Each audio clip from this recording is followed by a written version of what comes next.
everyone's still poring over the government's legislation implementing the Brexit deal. There's no way we'll have a clear picture of what it entails, or what its repercussions are likely to be, before the end of the planned 3-day Commons process this week. But one thing is clear: this does not get Brexit done.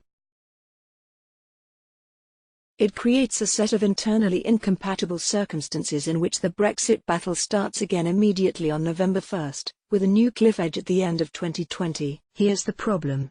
The government's deal creates a transition period until the end of 2020. In that time it wants to decide the free trade agreement it has with the EU, negotiate it successfully, ratify and then implement it. It will not be able to do this.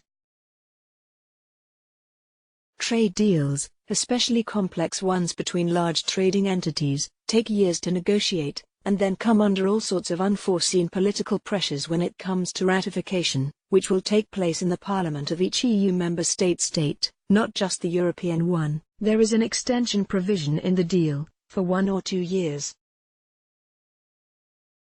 But if it is not activated, the UK faces a cliff edge into no deal. So the fundamental structure of the existing Brexit debate is basically copied and pasted into the transition period, an impossible timetable, with severe status quo consequences in case of failure, and no clear idea of what the government wants to do or whether it can find parliamentary approval, here or in Europe. The deal the UK has struck with the EU strikes a bizarre kind of middle point between possible models. There will be 2 camps in the post-deal landscape, those who want a close relationship with the EU and those who want to cut themselves off completely and pursue a trade deal with the US. But the deal actually blocks off either of those options. Pursuing a genuinely close relationship is made legally impossible. The political declaration rules out membership of the single market or the customs union. This cannot be changed by Parliament in the future.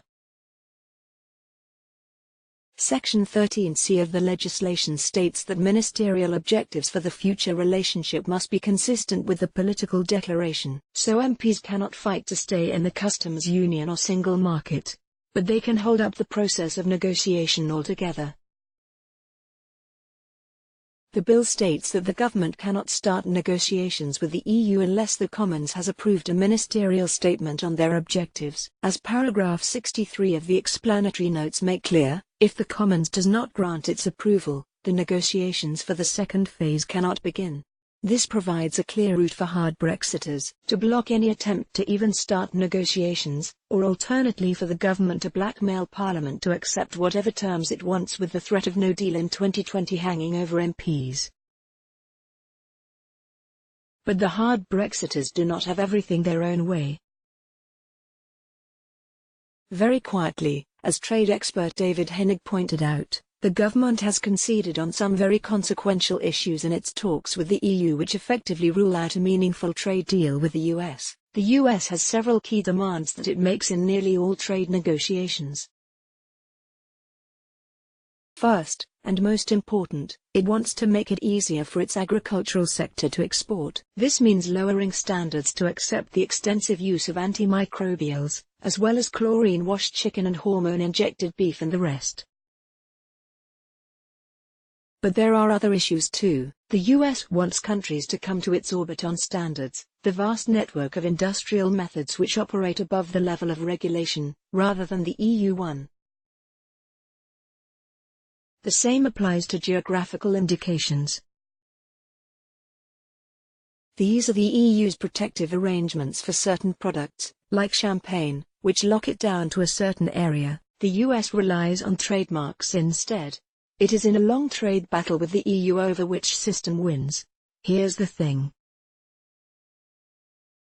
The UK caved to the EU in each of these areas. The political declaration pledges that it and the EU should treat one another as single entities as regards SPS measures. These are the agricultural standards that would block US imports. It also signs up to common principles in the fields of standardization, technical regulations, conformity assessments, accreditation, market surveillance, which indicates membership of European standards bodies, and geographical indications.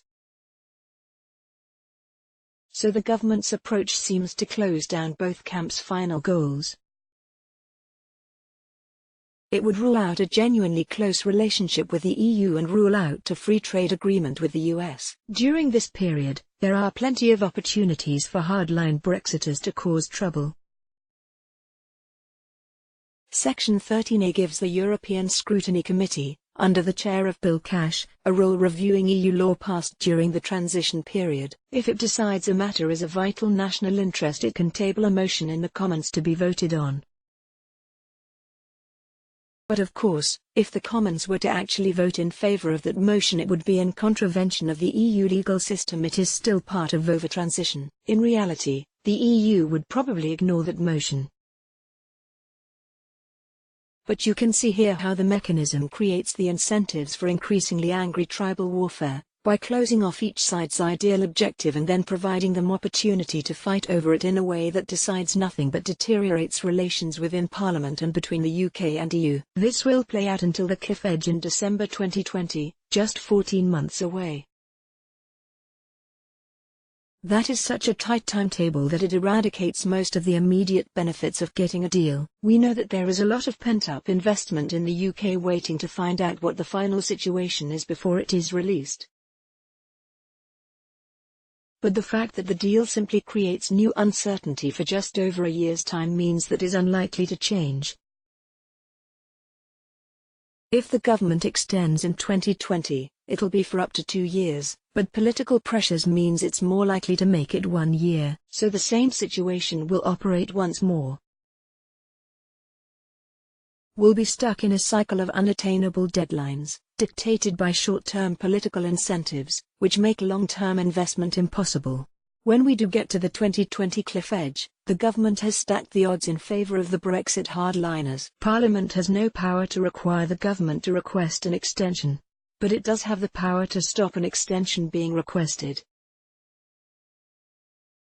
Section 13B says the government must put forward and pass a motion in the following form before it can secure an extension: that this House, for the purposes of Section 13B of the European Union Withdrawal Act 2018, agrees to the proposed extension of the implementation period as mentioned in the statement laid before this House under Section 13B(1)(a) of that Act. What happens if the government decides not to request that extension, or if hardline Brexiters in the Commons veto it? Pretty much the same as no deal now. Legal alignment between the UK and EU ceases overnight. Goods would need to be checked on the border for customs and regulations. Blockages would follow. The same impact on food, medicine and radioactive isotope supplies that have been discussed over the last few years. The only improvement would be that citizens' rights and budget payments would be unaffected, but even this isn't strictly true. According to paragraph 138 of the explanatory notes, the UK will end the UK's participation in the free movement of people at the end of the transition. This is put in the harshest possible terms.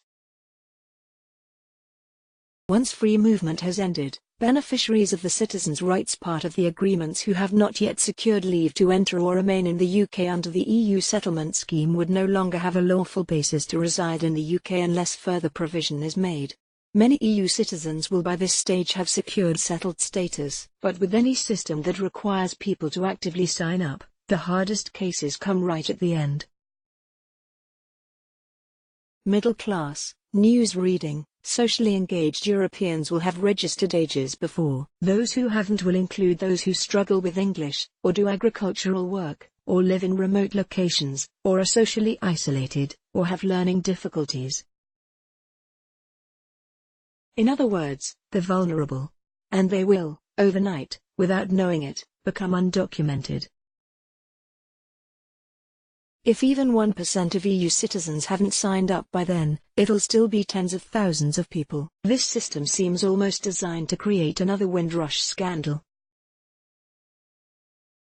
This is the basic dynamic of the Brexit legislation, a mandate for more no-deal Brexit chaos. The government has created a scenario in which the two sides of the argument have had their final objective ruled out, then stacked the odds in the hard Brexiters' favour. created an operational mechanic which allows for there to be all sorts of crazed Brexit fights over EU laws, and provided a new cliff edge in 14 months which we will hit.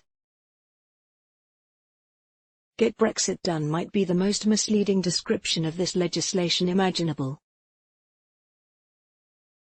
It is the precise opposite, a mandate for another year of chaos, under precisely the same dynamic as we've lived through for the last 3 years. Ian Dunt is editor of politics.co.uk. His new book, How to Be a Liberal, is out in spring 2020. The opinions in politics.co.uk's comment and analysis section are those of the author and are no reflection of the views of the website or its owners.